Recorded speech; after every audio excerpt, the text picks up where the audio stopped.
나마스카 다다 지방국다입니다. 오늘은 그 음식에 대한 얘기를 좀 해보려고 하는데요. 사실 우리가 그 사는 데 있어서 음식의 중요성은 뭐 아무리 강조해도 지나치지가 않죠. 근데 이제 요즘에는 대부분 다 충분한 음식을 이제 섭취하는 정도의 그 수준에 올라와 있기 때문에 그 한국의 경우에 전 세계적으로 본다면 아직 그렇지 못한 사회도 많습니다. 그런 면에서 사실 한국은 굉장히 축복받은 거죠. 우리가 얼마나 지금 운이 좋은 시대에 살고 있는지 사실 여기에 있으면 잘 느끼지 못하는 경우도 많은데요. 한국에는 물론 아직도 어려운 분들도 꽤 있지만은 적어도 이렇게 음식 섭취에 있어서는 대부분의 사람들이 뭐 없어서 못 먹는 것은 아니기 때문에 오히려 그 반대로 너무 많이 먹어서 탈이 나는, 지금은 이제 그걸로 고생하는 사람들이 많습니다. 옛날에는 결핍으로 인한 고통이 가장 큰 문제였는데 이제는 풍요를 넘어서 과잉으로 인한 고통이 가장 큰 문제가 되고 있죠. 대표적으로 이제 많은 사람들이 겪는 질병에 있어서도 지금 당뇨라든가 암이라든가 너무 많이 먹어서, 특히 육식 위주의 생활을 많이 하기 때문에 생기는 질병들이 증가하고 있고 대다수의 병이 이것과 지금 관련이 있습니다. 사실 대부분의 병은 사실은 음식 때문에 오거든요. 그래서 음식을 컨트롤하면은 대부분의 병을 고칠 수 있고, 고치기 이전에 아예 안 걸릴 수가 있죠.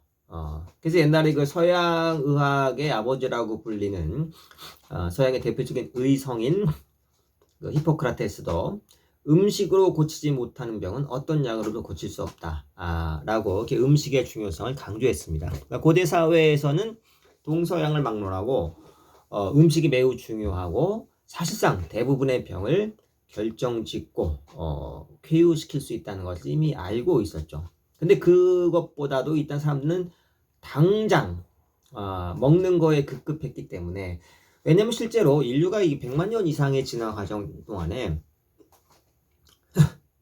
99만 년 이상, 그러니까 인류 역사의 99% 이상은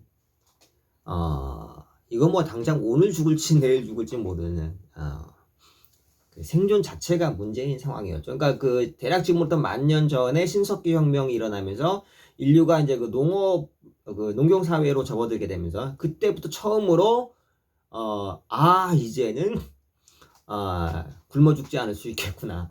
긴 겨울도 견뎌낼 수 있겠구나. 그때 이제 음식을 저장하고, 그러니까 봄, 여름, 가을에 수확을 해서 음식을 저장하고 긴 겨울을 나는 그런 그 문화를 처음으로 이제 습득한 게 바로 그 신석기 혁명, 농업혁명이라고도 하죠. 그래서 많은 역사학자들이 인류 역사상 최대의 혁명적인 사건을 아직도 바로 이 신석기 혁명, 농업혁명으로 보고 있죠. 그러니까 그 이전까지, 그러니까 인류 역사의 100만 년 기간 동안에 99%인 99만 년 이상은 구석기 시대였죠. 그냥 돌 던져서 싸우고 돌 던져서 동물 잡고 이런 정도의 구석기 시대였는데, 이것이 점점 발전하면서 신석기 시대에 들어와서 돌을 마모시키고 가공하면서 농기구를 만들고 농업이라는 것을 하게 되면서 인류는 처음으로 물질적 풍요를 체험하기 시작했죠. 그때부터 배가 고프지 않은 이제 그런 그 시기를, 물론 그것도 이제 일부 계층부터죠. 그때부터 이제 그 어디든지 풍요가 생기면은 먹고 남은 잉여 생산물이 생기고, 그 먹고 남은 잉여 생산물을 차지하는 게 바로 권력이죠. 사실 정치 권력이라는 것은요, 이런 경제적 생산물을 분배하는 힘을 말합니다. 사실은.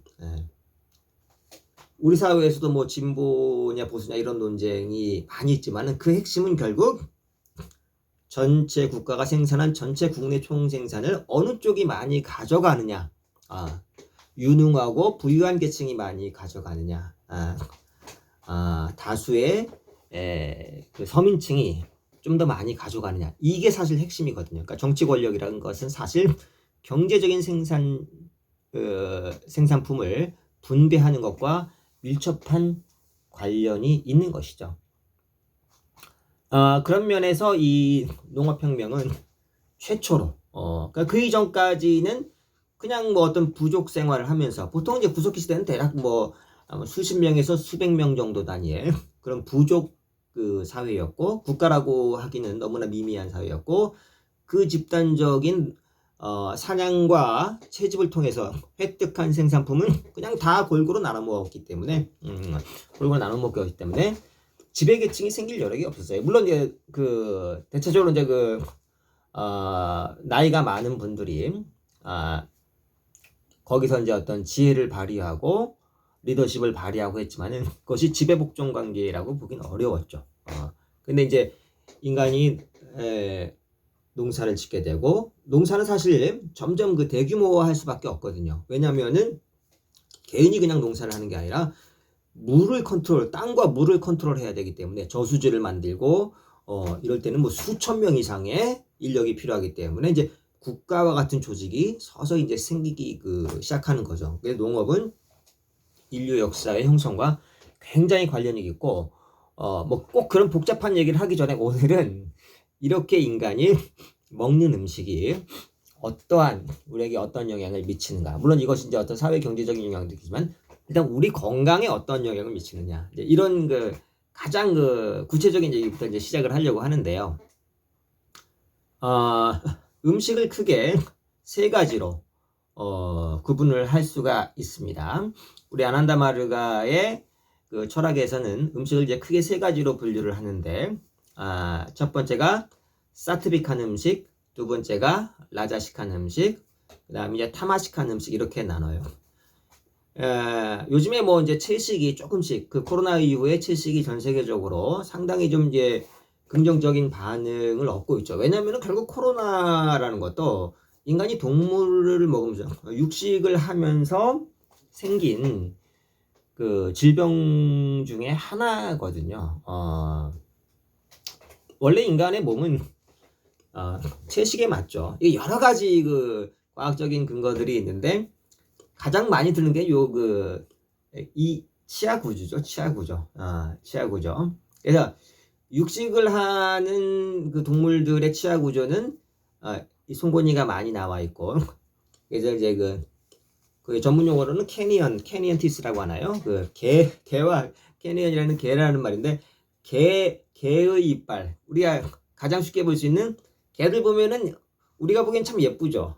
그 입이 얼마나 예뻐요. 근데 이렇게 보면은 분명히 사나운 육식에 알맞은 그 치아 구조를 갖고 있거든요. 이렇게 고양이도 그렇고 호랑이, 사자, 모든 육식동물은 이런 개와 같은 치아 구조, 캐니언티스를 갖고 있습니다. 이것은 고기를 빨리 입에서 찢어내고, 그리고 흡수해서 내장기관 들어간다는, 이것을 빨리 밖으로 배출해내는. 왜냐면 고기는 빨리 부패되기 때문에, 몸속에서 빨리 부패되기 때문에 독성 가스를 많이 내뿜죠. 그래서 뭐 고기를 이제 많이 먹게 되면 자연스럽게 몸에 가스가 많이 차고 방구도 이제 많이 나오게 되는데, 그래서 육식동물들은 내장기관이 짧아요. 빨리 소화시켜서 빨리 최종 찌꺼기인 똥을 빨리 몸 밖으로 배출해야 됩니다. 우리 몸에서 가장 독성적인 찌꺼기가 이 똥이죠. 이 똥을 빨리 배출. 그래서 이 똥을 배출하는 것은 건강과 굉장히 관련이 깊은 관련이 있죠. 변비 같은 거. 일단 뭐 묵직해서 뭐 몸도 불쾌하지만은 수많은 병을 야기시키죠. 왜냐면은 우리 몸의 가장 독성 물질인 똥을 오랫동안 몸속에 갖고 있으니 자연히 거기서 나오는 독성 가스들이 온몸에 퍼지게 되고 점점 건강을 해치게 됩니다. 피부도 나빠지고요. 특히 여성분들은 이것이 피부부터 해서 화장이라든가 모든 것과 관련이 있기 때문에 굉장히 민감한 문제이면서도 쉽게 또 이제 공개적으로 말하기 힘든 부분이 있죠. 그래서 이 악화시키는 경우가 많은데, 변비의 가장 큰 이제 원인 중에 하나가 이제 충분한 섬유질을 섭취하지 않는 것이죠. 그래서 이제 채식을 하게 되면은 자연스럽게 이 변비도 해소되고 몸에 좋고, 또 치아의 구조라든가 내장기관의 구조, 이런 모든 면을 따졌을 때 인간의 신체는 채식에 적합하다는 것이 이미 뭐 과학적으로는 더 이상 설명할 필요도 없지만 이게 이제 아직까지는 채식을 하는 사람이 소수이기 때문에 이걸 주장하면 너무 이게 고집스럽게 보일까봐 그렇게 뭐 저도 뭐 적극적으로 얘기하기보다는 알리는 지식을 알리고 최종 선택은 각자가 할 수밖에 없는 이제 그런 상황입니다. 근데 보면 우리나라 같은 경우도 대략 채식 비율이 베지테리안의 비율이 한 2% 정도밖에 안 되는 세계에서 가장 베지테리안의 비율이 낮은 나라 중에 하나죠. 이것은 왜냐면은 우리가 옛날부터 너무 가난했잖아요.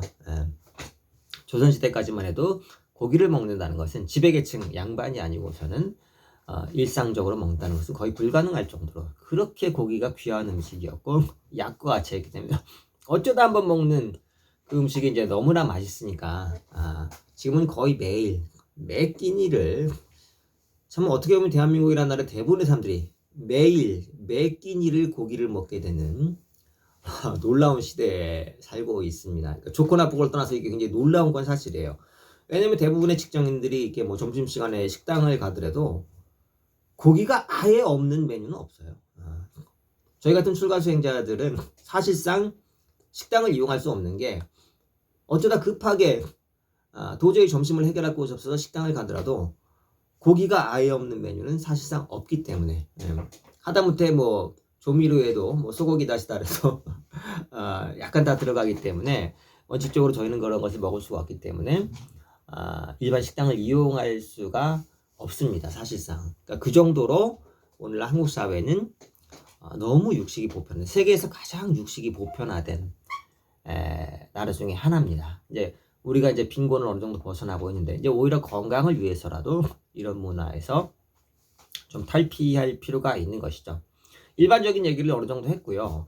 그러니까 이제 우리 아난다마르가 철학에서는 음식을 세 가지 사트빅한 음식, 라자식한 음식, 타마식한 음식으로 나눈다고 했죠. 사트빅한 음식은 아주 순수한 우리 몸에 좋고 우리 몸에도 좋고 정신에도 이로운 당연히 명상을 하거나 이런 영적 수행에 이로운 이런 음식인데요. 그 말 자체는 이제 지각 능력이 있다라는 뜻이에요. 사트빅하다는 말은 그러니까 영어로 이제 센티언트하다고 하는데요. 지각 능력이 있다는 말은 무슨 말이냐면 살아있는 쉽게 말하면 살아있는 음식이라고도 할 수가 있죠. 곡식 같은 경우에 대부분의 곡식은 땅에 심으면은 다 발화를 해서 자라게 되죠. 생명체를 잉태하게 됩니다. 대부분의 곡식들은 이제 씨앗의 역할을 하기 때문에. 하지만은 고기 같은 경우는 아무리 신선한 고기도 땅에 심는다고 해서 또 고기가 자라진 않죠. 쉽게 말하면 이런 곡식들은 살아있는 음식, 우리가 생명을 먹는 거라고 할 수 있죠. 그러니까 우리에게 자연스럽게 인간에게 큰 강한 힘을 주는 그런 음식들입니다. 이런 사트빅한 음식에는 크게 대부분의 곡식과 대부분의 채소, 대부분의 과일이 여기에 해당합니다. 그러니까 사실 이것만 먹어도 인간은 얼마든지 건강하게 살 수가 있어요. 근데 여기에 이제 몇 가지 예외가 있긴 있어요. 채소 중에서 이제 보통 오신채라고 하는 거 있죠. 파, 마늘, 양파, 달래, 부추, 주로 이런 것들. 주로 이제 가고 톡 쏘고 아주 매운 맛이 나는데 약간 혼동할 수 있는데 고추 같은 건 아니에요. 고추는 굉장히 좋은 사트빅한 음식입니다. 특히 푸른 고추 이런 것은 굉장히 힘을 주는 음식입니다. 그래서 고추도 맵고 마늘도 매우니까 둘 다 비슷한 거 아니냐? 아니 정반대로 다릅니다. 마늘은 좀 타마식하고 이 푸른 고추는 사트빅한 음식이거든요. 그러니까 이런 오신채 같은 금방 말씀드린 이런 오신채는 이런 사트빅한 음식에 속하진 않아요. 이거 좀 뒤에 다시 설명을 하겠지만 이런 것은 보통 이제 성욕을 많이 자극을 하죠. 그래서 이런 영적 수행자들은 안 먹습니다. 그러니까 영적 수행에 해롭기 때문에. 근데 사실은 건강에도 이제 해로운데 많이 잘못 알려져 있어요. 이런 오신차 건강에 좋은 걸로. 일단 자극적이고 막 힘을 불끌불끌 순간적으로 솟게 하니까. 그렇지만 장기적으로는 결코 이롭지 않습니다. 이런 것들은 아마 서서히 이제 과학적으로 계속 이제 밝혀질 테고요. 그 다음에 타마시칸 음식을 먼저 설명을 드리면, 타마시카다는 것은 그러니까 정체적이다라는 말이에요. 그래서 타마식이라는 것은 영어로 타르 또는 탁신, 그러니까 독성이라는 그 단어의 어원이 되기도 하는데, 그래서 요즘에 이제 디톡스라는 말이 많이 유행을 하죠. 그러니까 몸의 독성을 제거하는 디톡스가 많이 이제 유행을 하는데, 사실 이런 타마식한 음식이 바로 그 디톡스의 톡스에 해당하는, 탁신에 해당하는 그런 음식들입니다. 대표적으로 이제 고기라든가 뭐 술과 같은 것들, 그리고 뭐 상한 음식들, 그리고 오신채, 이제 이런 것들이 이제 이런 대표적인 타마시칸 음식에 속하는데요. 이런 타마시칸 음식을 많이 먹게 되면은 사람이 서서히 정체적이 됩니다. 점점 이제 움직이는 걸 싫어하게 되고, 뚱하게 되고, 성격도 점점 이렇게 정체적이 되면서, 그러니까 자기는 움직이기 싫어하면서 자꾸 이렇게 남에 대해서 비판하게 되는, 좀 날카로워지는 이제 그런 경향이 있습니다. 그러니까 점점 성격도 이제 공격적이 되고, 그리고 건강에도 사실 굉장히 안 좋아요. 대부분의 암들은 이런 타마식 음식에서 유래하게 됩니다. 그래서 물론 채식을 한다고 해서 암에 전혀 안 걸리는 건 아니에요. 모든 음식에는 약간의 독성이 있고, 암은 특히 타고난 유전자에 상당히 영향을 받기 때문에 여러 가지 요인이 있지만은 이 음식 요인이 가장 큽니다. 이미 뭐 미국을 비롯한 다른 나라에서도 많은 통계 조사를 한 바가 있죠. 채식을 하는 사람과 육식을 하는 사람의 암 발생률을 보면 현격하게 유의미한 차이가 납니다. 그러니까 몇 배 이상의 차이가 나죠. 뭐 어려서부터 영적 수행을 하고 이런 타마식한 음식을 아예 안 먹은 사람은 뭐 거의 암에 걸릴 일이 없고요. 이러한 음식을 이제 많이 섭취할수록 점점 암과 같은 이러한 현대적인 이제 고질병에 걸릴 확률이 이제 높아지는 것이죠. 이런 것은 뭐 이제 꼭 뭐 극단적인 얘기만이 아니라 일상생활에서도 저도 이제 나이를 먹어 보니까 50이 넘으니까 점점 이제 몸에 이제 활력이 떨어지고 분명히 어릴 때와 다르더라고요. 예. 제가 뭐 채식을 한 게 뭐 한 10년 정도 되는 것 같은데요. 그때 느꼈던 게 분명히 이런 야채 위주로 음식을 먹게 되면은 굉장히 몸에 활력이 난다는 것을 아주 강하게 느꼈거든요. 그래서 사람들이 많이 잘못 알고 있는 게, 채식을 하게 되면 힘이 부족하지 않냐, 심지어 뭐 성생활을 할 그런 에너지조차 부족하지 않느냐라고 오해하는데 전혀 그렇지 않습니다. 그거에 대해서 조금 이따가 더 자세하게 설명을 할 테고요. 그러면은 이런 사트비칸 음식과 타마시칸 음식의 중간에 해당하는 라자식한 음식. 라자식이라는 말은 이제 말 뜻은 전환적이라는 뜻이에요. 전환적이라는 뜻인데, 사트빅한 것과 라자식한 것에 이제 중간에 해당한다고 볼 수가 있습니다. 대표적으로는 뭐 커피라든가 이런 여러 가지 화학 조미료, 그리고 이제 뭐 콜라와 같은 이런 탄산음료, 이런 것들이죠.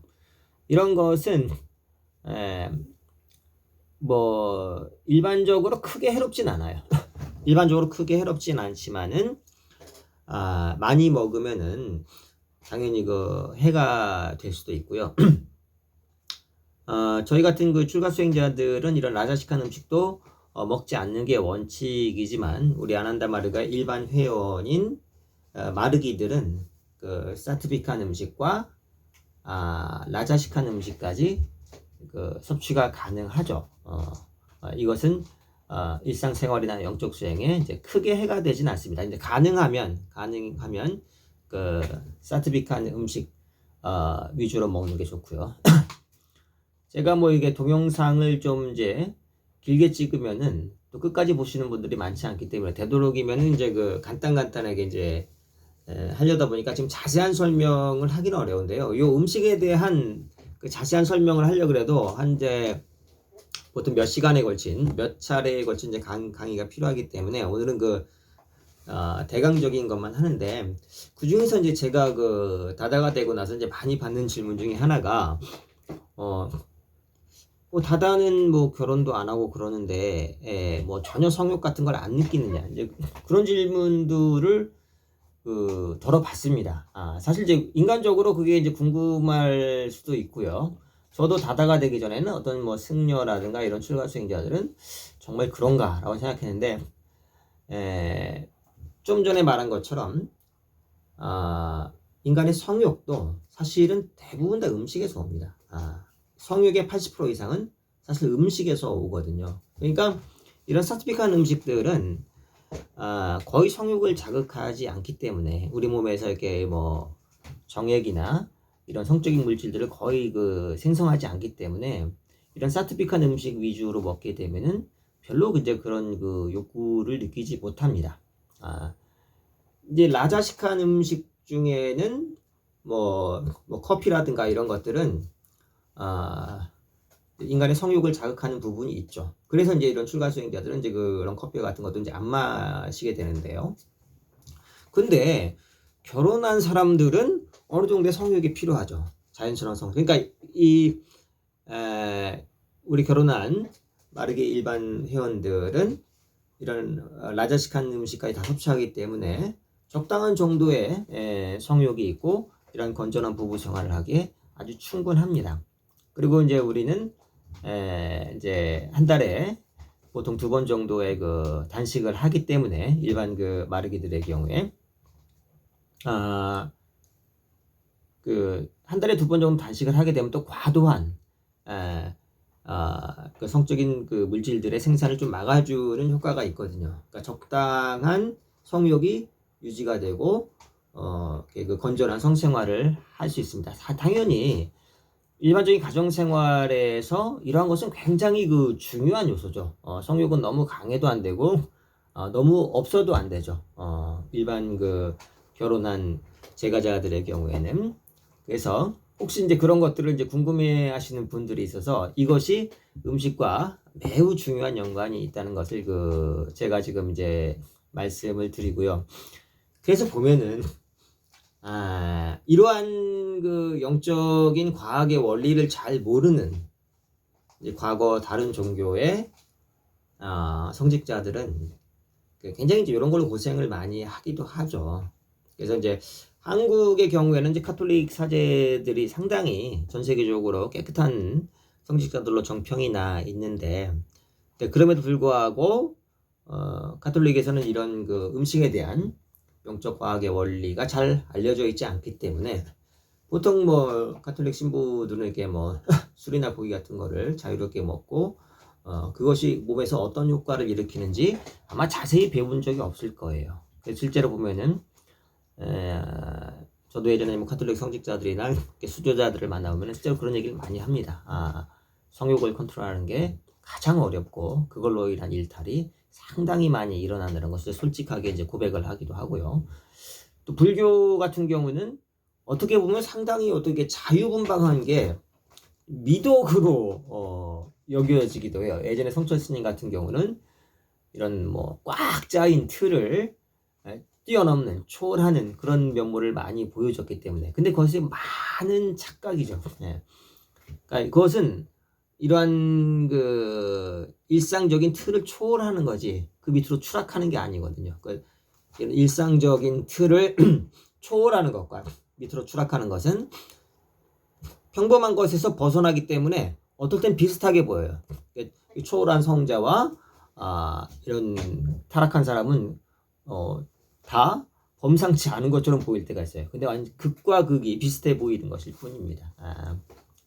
그렇기 때문에 뭐 자유롭게 이렇게 뭐 이성 교제를 하고 뭐 술과 고기를 먹는 승려들도 사실 꽤 많습니다.